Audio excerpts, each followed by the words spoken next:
Morning, everyone. Welcome to the May ISICSB board meeting. Holly, will you please call roll?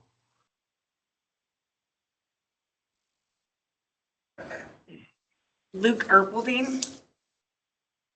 Luke Erpelding, President, representing Communication Centers. Curtis Woughton, he will not be here. Michelle Bischoff. Present, representing fire departments. Michael Colby. Present, representing municipal police departments. Jeff Vanderwater. Present, representing sheriffs. Patrick Updike. Present, member at large. And do we have any legislative members? We do have a quorum.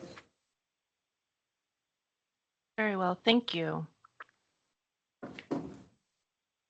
We'll move forward to the approval of today's agenda. There are two items that we'd like to consider changing on the agenda. One is to correct Zachary Mann's certification to ComT. The agenda identifies his certification as INTD, and the correct credential that he's earned is ComT. So we'd like to make that adjustment. And due to some time constraints, to ensure that we have a quorum, we're going to move, or I propose to move, new business ahead of other reports, so that we can ensure we have a quorum to address those new business items. And with that, I would take a motion to make all of that so. Erpelding will make the motion. There was a motion. Mike Colby will second. Okay, I'm like, I wasn't sure who said what. So thank you for the clarification. So we have a motion and a second. All those in favor of amending the agenda as described, please indicate by saying aye. Aye. Aye. Aye. Opposed, same sign. Motion passes. Thank you for the last minute adjustment to the agenda. Our next item is approval of the meeting minutes from April 9th. All those in favor of passing the minutes as presented, or I'm sorry, I'll entertain a motion to approve the minutes from April 9th. Vanderwater would move. And is there a second? Colby will second. We have a motion and a second. All those in favor of approving the minutes to the April 9th meeting as presented, please signify by saying aye. Aye. Aye. Aye. Opposed, same sign. Motion carries. That brings us to the SWIC report. SWIC Nichols. Thank you very much, Chair Bischoff. I will try to keep this brief. I just want to mention the COMEX that was held. Thank you, board, for approving that. And thank you to everyone who took part. The mobile command was there for 5 days. Setup happened the night before, so DPS staff was there the entire week. Here's our stats. I think this is pretty correct. We used all the cache radios, the mobile command vehicle, the West STR to make some gateway patches. It has capabilities. FirstNet brought in deployables, a COW, compact rapid deployable, cache radios, cache phones, and a ROID connection. And ISP was there with a fixed wing aircraft for 1 day. We had 21 people participate in the communications unit portion, plus 5 observers. 7 different agencies were represented and 2 Department of Public Safety bureaus. 12 position task books had tasks checked off. 11 of those were completed. 5 INTDs, 4 ComLs, and 2 ComTs. So it was a really successful event, and they are already talking about next year. We will have more information on the INTD planned in Carroll County, probably in the next couple of meetings, so I will keep you posted on that. And the May training is for patching. So if you're on the RIT committees, you might hear about that. And that's my report for the month. I'll take any questions. Very well. Thank you, Swiggy Nichols. Are there any questions for Haley? Haley, do you have a date for that May training? I'm trying to put those trainings together and provide them at the RIC committee meetings as an agenda item, but I will provide that at any meeting that anyone's interested in as well. It's a pretty short 10, 15-minute slideshow. Thank you. Are there any other questions?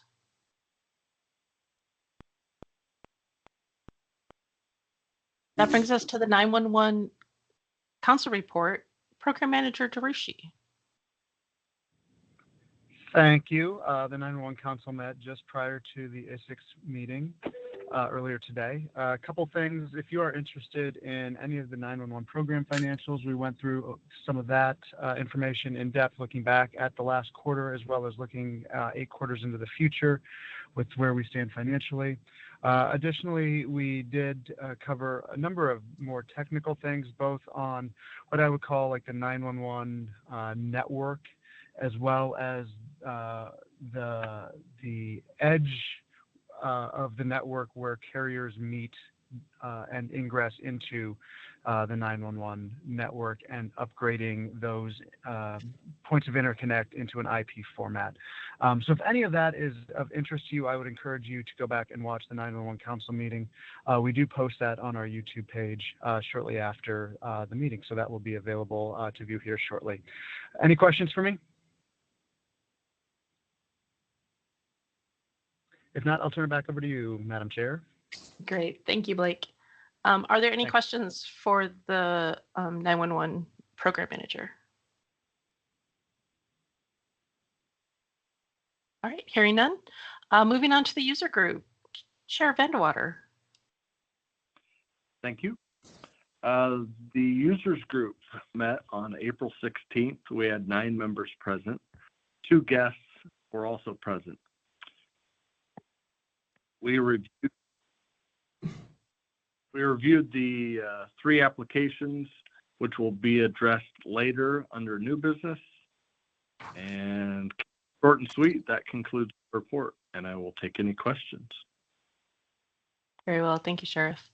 Are there any questions for the user group committee?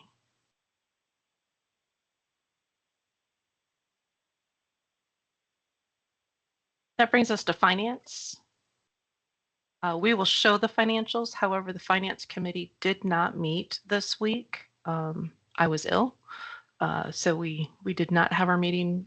We will review both last month and this month's financial at our next meeting and bring those before the board. But you see the report, we just haven't reviewed it as a group.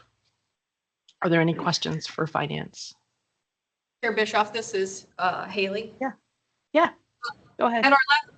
Thank you. At our last meeting, you had asked me to look more in depth on a revenue from last month, and our finance committee sent me the information on that.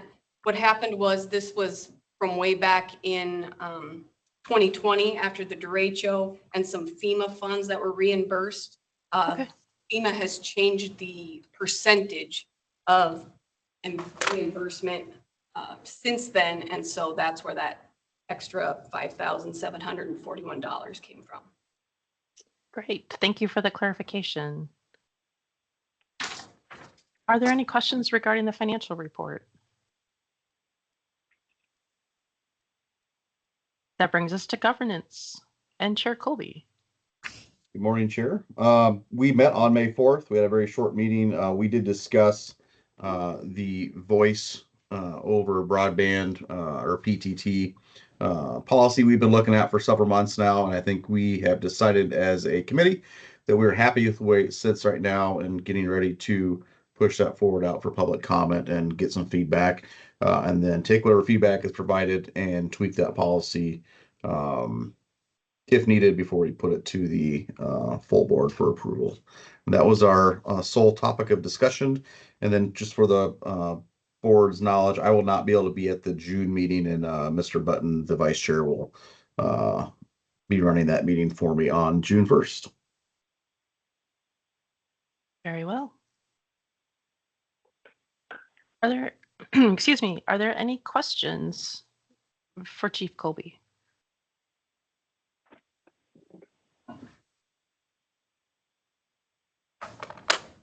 Moving on to operations. Chair Erpelding. Hey, good morning. Thank you, Madam Chair. Good morning. Operations Committee met on Tuesday, May 5th. There were 4 members in attendance. We had no old business to discuss.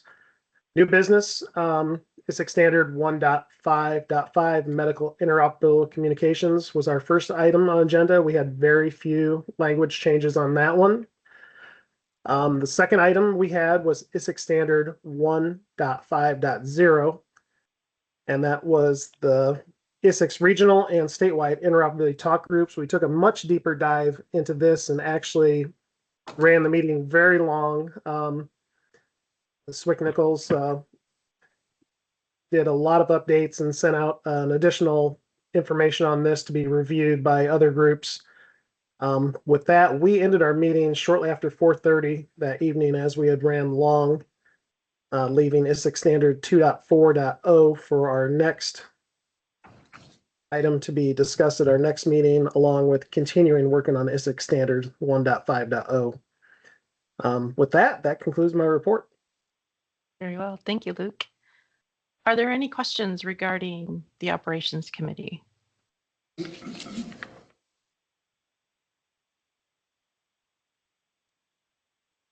Moving on to training and outreach. In Chair Wotan's absence, Nichols, is there any updates on this committee? I was at the COMEX, so I'm sorry I missed that meeting. I don't have any updates. Okay. We'll catch up with them next month. ComU Credentialing Subcommittee, Deputy Swick Walzer. Thank you, Chair. We had none. I believe last month we canceled because of lack of any new applications. We do have 5, I believe, on the table for next Thursday's meeting. So we'll have that for you next month. Fantastic. Thank you so much. Are there any questions for the Credentialing Subcommittee? That brings us to technology. Chair Updike. Good morning. Good Technology met on April 23rd and May 7th. We've been doing a review of standard 3.7.0, which is related to scanning. As you can see, it's in the new business section for 30-day comment, and you can look at those changes on that document. There was some deleted wording and added or changed wording. And so we felt like it was ready for a 30-day comment. We then shifted to standard 3.10.0. That standard is related to talk group priorities, talk group and radio user priority. And so we're still working on it because we have a lot of questions about there's 10 different definitions of priorities and how it relates to the user and the talk groups.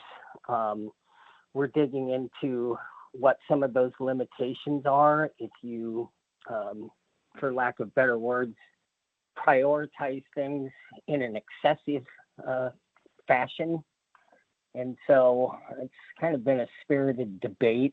And so we are going to continue to work on that.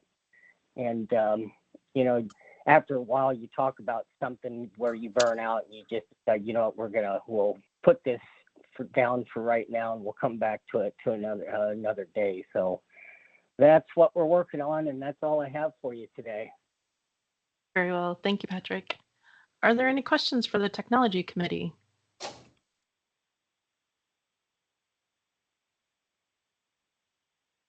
All right, we're then going to skip to new business.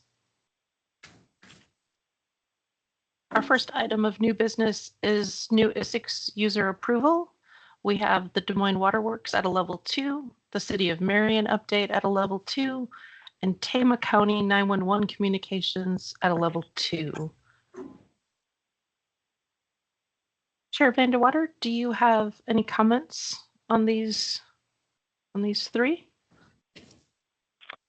No real comments, but based on the recommendations of the users group committee, I would make a motion to approve the new and or amended applications from Des Moines Waterworks, the City of Marion, and the County of Tama.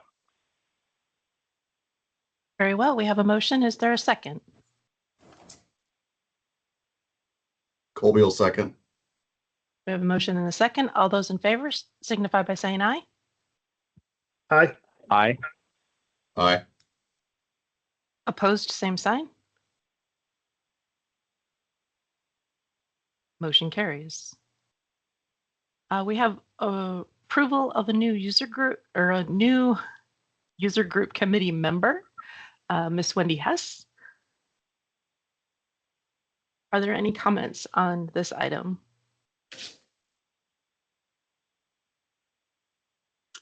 Hearing none, I would entertain a motion to allow Wendy Hess to be a member of the user group committee.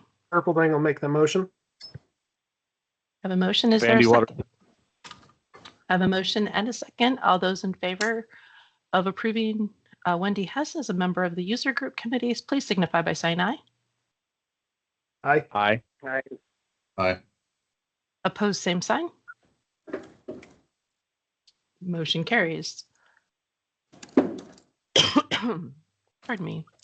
Our next item is to approve the purchase of laminating pouches for new visor cards. I would entertain a motion. I guess first, is there any comments about this item? Is there a cost that we expect to spend? Yeah, Chair Colby, this is Haley. We looked on Amazon. Holly can pull it up, but it's under $40, $35 or something for a large amount of them. I found a laminating machine at DPS. So I've been asked numerous times for more visor cards, and I thought this was a economical way to make them ourselves. Although we didn't get to discuss it at finance since we didn't have that meeting. And this is the card you emailed out with the packet. Is that correct? Yes. Yes, there is a correction to what was sent. Haley, could you elaborate on the correction? I don't have that in front of me. On what was sent on the visor card? Oh, yeah. So I'm sorry. What Patrick identified? Yeah. So Patrick he found a typo. And I will say that these visor cards are not approved yet. They're just in draft form. So I won't be making those right away. I will be making them as soon as we get it completed, but I wanted to approve the laminating sheets first. So those visor cards are in draft. And if people would please just take a look and point out anything that they see. I'm also planning or would like to make discipline-specific visor cards specifically for our new REMCD project for medical. They have different minimum programming standards as such.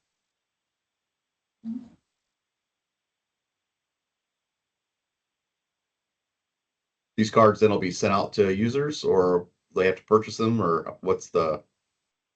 Yeah, no, they won't have to purchase them. There was some visor cards previously made that had the DPS information. That's the template I've used. And I have shared those out when I'm out giving talks or trainings, and they seem to be very beneficial. So I just hand them out, and then users can have them in their vehicles. I'll make a motion to purchase. Is there a second? Bandy Water second. I have a motion and a second. All those in favor of approving the purchase of the laminating pouches for the visor cards, please signify by saying aye. Aye. Aye. Opposed, same sign. Motion carries. Our next item is to approve posting of a 60-day public comment period for the following standards. Standards 1.13.0 Public Safety Communications Center interoperability. Standard 1.16.0 interoperable control station access. Standard 2.10.0 training technical staff. Standard 2.12.2 security system keys. Standard 2.13.0 subscriber radio standards. Standard 3.4 fleet map standards, and Standard 3.7 scanning. The reason that we have are recommending a 60-day comment, I guess first off, the reason for the long list is the website was under some review to ensure that it was ADA compliance. Within ADA compliance, that program or that project has paused, and we are able now to post new comment period or post standards for comment and new items on our website. The reason that we opted for the 60 days, normally these would only have a 30-day review, but we opted for 60 due to the quantity of standards that we're putting out all at once. Give everyone a little longer window to digest all of those. So that's the reason for the 60-day versus 30 and why there is such a long list. Are there any other questions regarding these standards?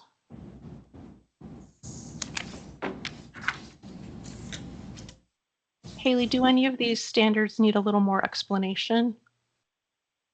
I don't think so, but I do have them all here if anyone has any specific information that they want on those. I believe that Holly put them up for comment with the red lines in them so you can see what has changed. Okay. But I think they're the 1.16.0, it's actually they want to retire that standard. It has fulfilled its purpose.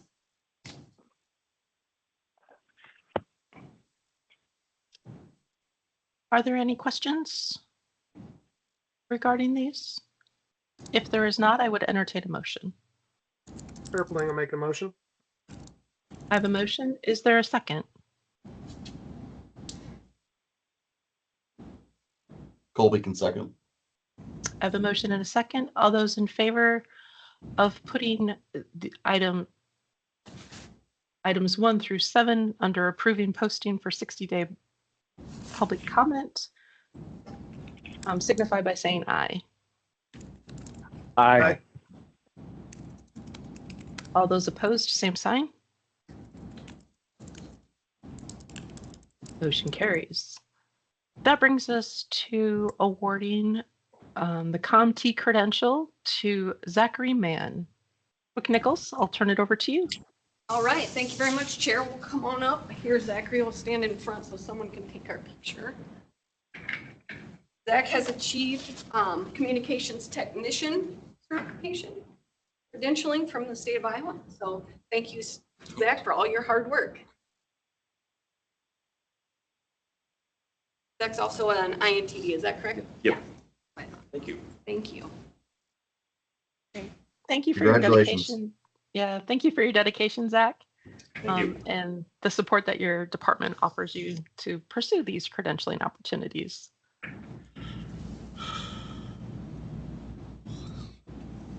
All right. Are there any other new business items? All right. We will go back then to other business. I'm sorry, other reports. Chair Bishop. Yeah.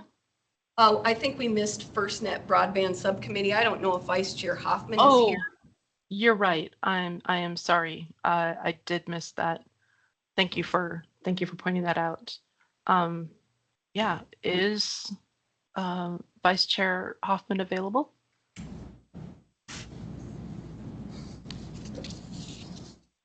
Jason, are you on the line? Okay. Do you have a report, Haley? Yeah, we had a extensive meeting, and one of the action items was to look at the next coverage workshop dates. Holly has found a room at Orm Pape for the date of August 11th. And so we'll have another in-person coverage workshop. Tom Lampy advised that that's going to happen yearly. So we would ask that people continue to fill out that survey link to say where the problem areas are, and then please join us for that event. We also had a FirstNet Fusion presentation, which is their LTE solution. That's the end of my report.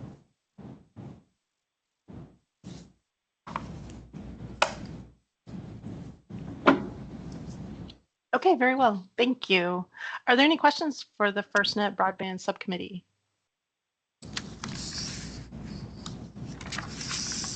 Now we'll move on to other reports.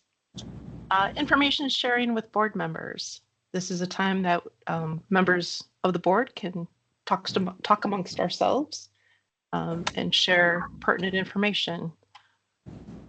With that, does anyone have anything that needs to be shared?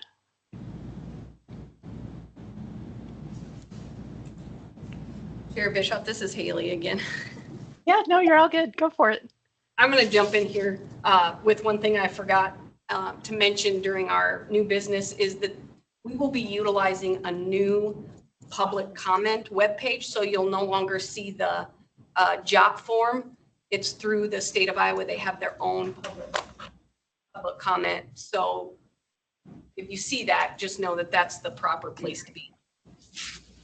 Yeah, and that new system affords us a little wider audience, and I believe that also offers individuals that want to be alerted when certain topics are opened for comment to be alerted. Is that true?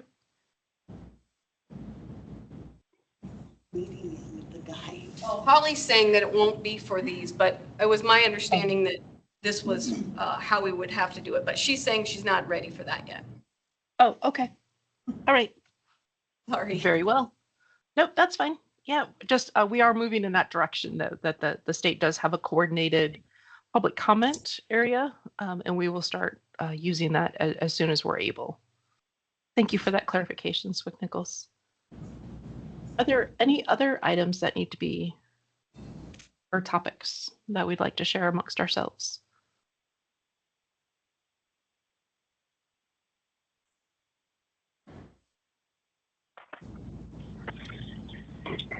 All right, hearing none, we'll move on to the ISICSB System Administrator report. Scott or Al? Good morning, everyone. Today I'm going to provide a report. Safety and compliance are top priorities for us. To stay fully aligned with regulations, we have a company currently installing new lighting system across 11 different sites. 3 of them are already done, and they are working on 1 more today. We experienced an issue recently where communication was partially interrupted. During this time, users in different virtual zones were unable to talk with each other. If a user was affiliated to a tower in Zone 1, they couldn't talk to anyone in Zone 2, including dispatch console. They could still talk to people in the same virtual area, but the cross-zone connection was broken. Motorola Techs identified a hardware issue and an unresponsive exit router. After replacing the faulty hardware and rebooting the router, full communication between all zones was restored.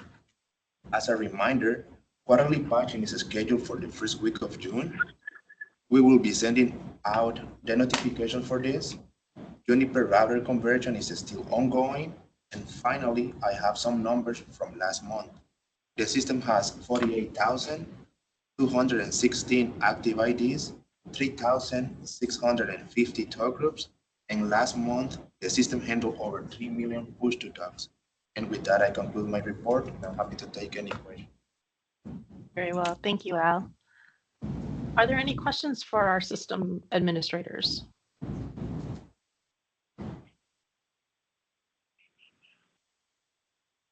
Excellent. That brings us to the FirstNet Authority. Tom Lampy. Can you hear me okay? I'm driving today, so. Yeah, we can hear you just fine. Go ahead.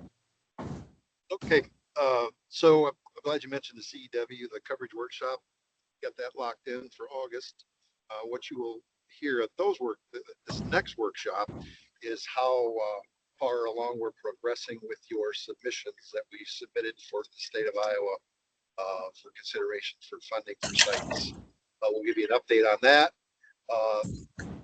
As Rick Nichols said, the survey is available. I think I just sent one out to her yesterday. That link should be good to use anytime. You can fill out more than one. So keep filling those out. So we'll have, if we have, that's good to use during the August meeting. So we have some newer information on coverage. It will take place every year. Funding comes in each at different intervals. So I did announce at the last meeting that there was another additional $2 billion negotiated with AT&T, with the U.S. Department of Commerce Secretary Lutnick negotiated. And the billion of that, we're going to use what we call in-kind funding. So we're working with AT&T on that. So I need feedback from you on what public safety need that we could use for in-kind dollars on the network. So just give me an email, or I can meet with you. So some ideas on how to spend that in-kind $1 billion. Sounds like a lot, but you got 50 states. So, but I do need feedback on that. And with that, we just continue to move forward. I'm going to be busy with FIFA during half a month of June and July down in Kansas City. So anything, questions, I'll take. Very well. Thank you, Tom. Are there any questions for the FirstNet Authority?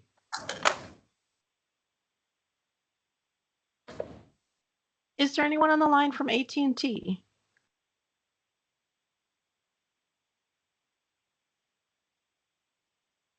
Chair Bischoff, I will, if they don't answer, there is, Bart did leave for another job. Yep. So there is a new representative. So I don't know if they're on today.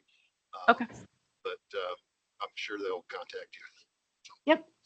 I just wasn't sure if anyone was on, but yes, Bart has taken another position and is no longer with AT&T. That brings us to the CISA update and Chris Myers. Good morning, Chair Bischoff. Thank you for the time today. It's good to be back. We'll start off today. Good to have you back. Appreciate that. It's been a while.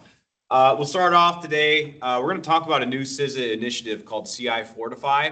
And this is a national initiative to help agencies enhance the resilience of their critical infrastructure against escalating cyber threats. Now, you've heard us talk about this thing before. This is taking on a slightly new spin, especially with the idea that our public safety systems are especially critical.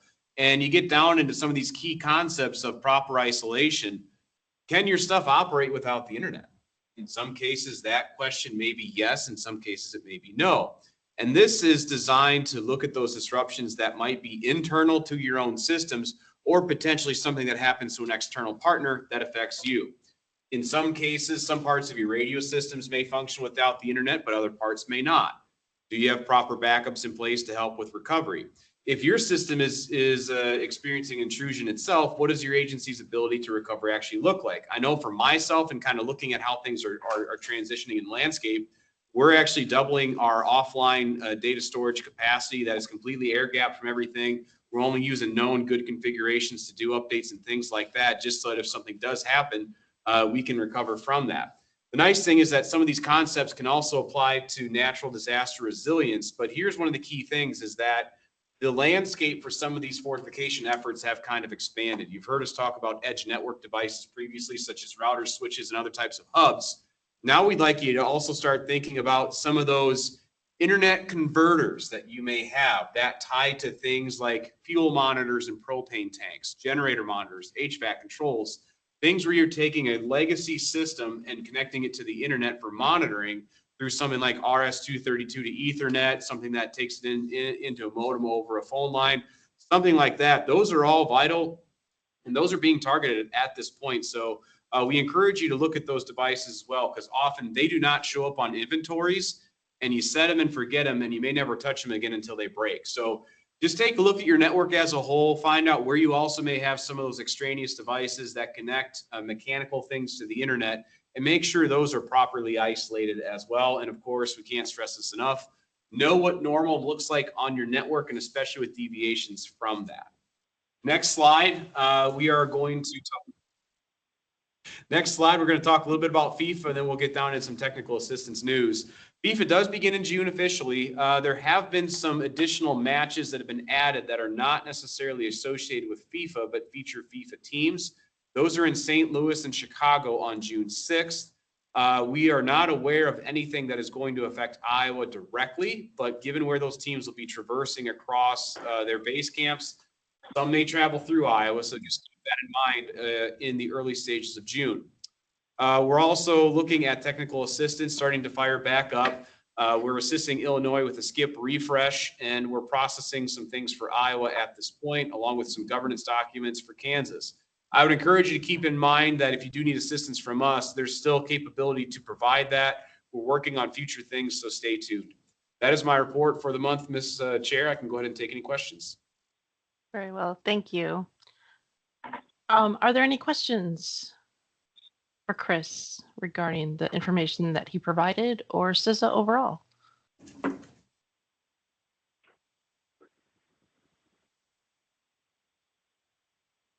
Great, thanks for the update, Chris.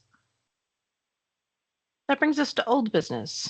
Are there any items of old business that need to be brought to the board's attention?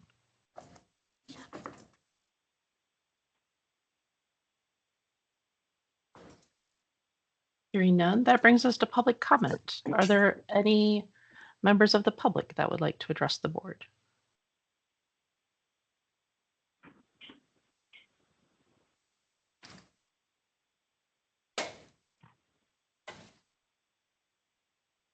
Seeing none, that brings us to adjournment. I would entertain a motion for adjournment. So moved by Colby. Is there a second? Vandy Water seconds. I have a motion and a second. All those in favor of adjourning, please signify by saying aye. Aye. Aye. We sit adjourned. Thank you all for your time.